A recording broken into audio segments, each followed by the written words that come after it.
کبھی سوچا ہے کہ ایک بادشاہ نے ایک خط لکھا، لیکن یہ کوئی عام خط نہیں تھا۔ اسے 400 سال سفر کرنا تھا اور پہنچنا تھا ایک ایسے شخص تک جو ابھی پیدا بھی نہیں ہوا تھا۔ یہ سوال ہی کتنا عجیب ہے نا؟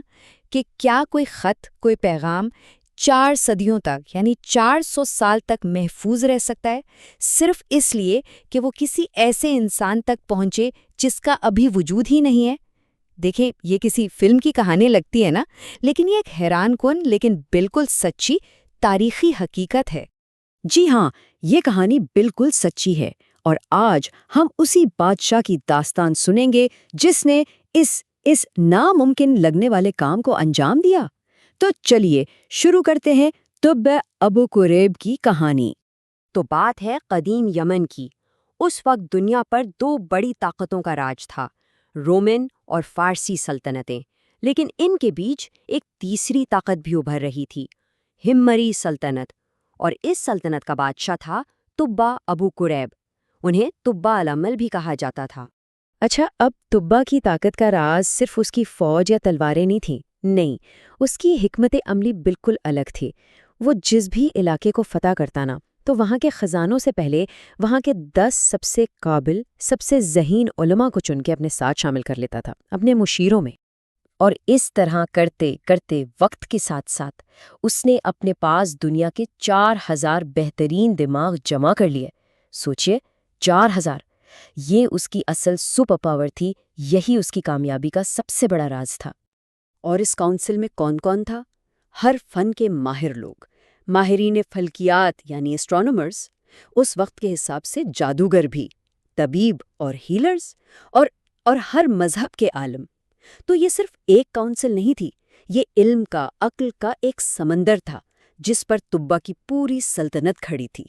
تو اپنے اس فتح کے سفر میں تبع مکہ پہنچا، لیکن وہاں کے لوگوں نے ہار نہیں مانی۔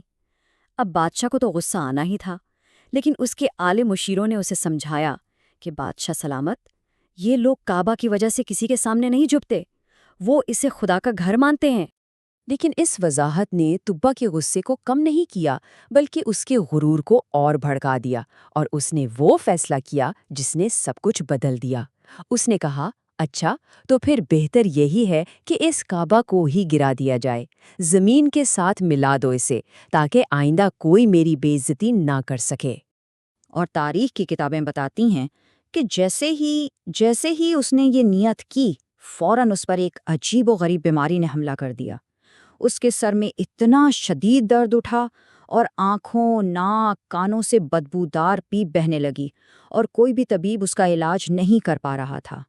جب سب طبیبوں نے ہار مان لی تو اس کے علماء میں سے ایک بہت سمجھدار عالم آگے آیا۔ اس نے کہا کہ بادشاہ سلامت، یہ کوئی جسمانی مرض نہیں لگتا، یہ تو روحانی عذاب ہے، اور اس نے سیدھا اس بیماری کو بادشاہ کی کعبہ کے خلاف اس ناپاک نیت سے جوڑ دیا۔ اور پھر بالکل ایک معجزے کی طرح، جیسے ہی تبع نے سچے دل سے توبہ کی اور کعبہ پر حملے کا ارادہ چھوڑا، اسی لمحے، اسی وقت اس کی بیماری جیسے تھی ہی نہیں، پیپ بہنا بند، سر کا درد غائب، اور وہ بالکل ٹھیک ہو گیا، ایک دم۔ اب شکرانے کے طور پر تبع نے فیصلہ کیا کہ وہ اس گھر کی، خدا کے گھر کی تعظیم کرے گا۔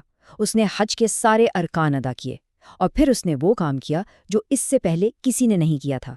اس نے یمن سے ایک خاص قیمتی کپڑا منگوایا جسے ہبرا کہتے ہیں، اور اس سے کعبہ پر غلاف چڑھایا، یعنی کسوہ، اور یہ روایت یہ آج تک قائم ہے۔ خیر، مکہ سے آگے بڑھنے کے بعد تبع کا لشکر ایک ایسی جگہ پہنچا جہاں پانی تھا، کھجور کے باغ تھے، ایک خوشگوار جگہ۔ اس جگہ کا نام تھا یثرب۔ تو جب فوج آرام کر رہی تھی تو وہ 4000 عالم وہ رات کو اپنی کتابوں میں، ستاروں کے علم میں مشغول ہو گئے، اور انہوں نے پہچان لیا، انہیں سمجھ آ گیا کہ یثرب یہ وہی مقدس زمین ہے جہاں آخری نبی کی آمد ہونی ہے، جس کی پیشین گوئی ان کی کتابوں میں تھی۔ بس ان کا ارادہ اتنا پکا تھا، انہوں نے فیصلہ کر لیا کہ چاہے کچھ بھی ہو جائے وہ یہیں رکیں گے۔ کیوں؟ تاکہ آخری نبی کا استقبال کر سکیں۔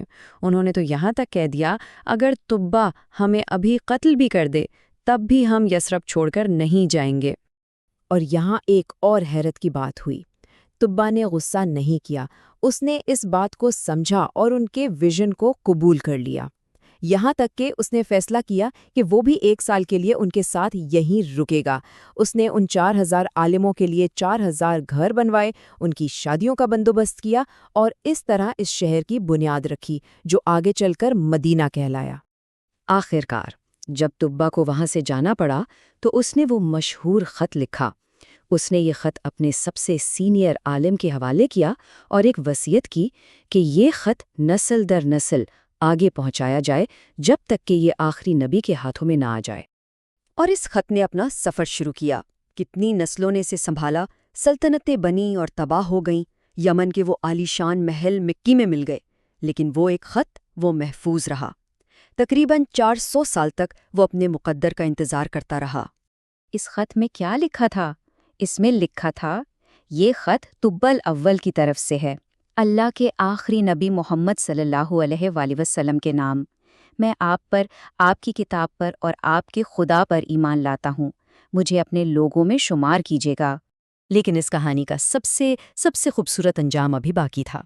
جب صدیوں بعد پیغمبر اسلام مکہ سے ہجرت کر کے مدینہ آئے تو ان کا پہلا قیام کہاں ہوا؟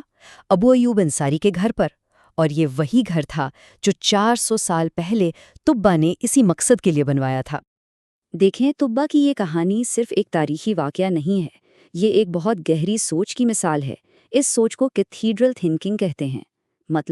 مطلب ایسے لمبے طویل مدتی منصوبے شروع کرنا جن کا پھل شاید ہم اپنی زندگی میں نہ دیکھ سکیں، لیکن آنے والی نسلوں کو ان کا فائدہ ضرور پہنچے۔ آج کل ہم جس دور میں رہتے ہیں وہاں تو سب کو فوری امیڈیٹ ریزلٹس چاہیے، ہر کوئی شارٹ ٹرم سوچتا ہے، لیکن طبہ کی کہانی ہمیں یاد دلاتی ہے کہ جو عظیم ورثے ہوتے ہیں، جو لیگیسیز ہوتی ہیں، وہ ذاتی فائدے سے بہت آگے کی سوچ کر مستقبل کے نسلوں کے لیے بنائی جاتی ہیں۔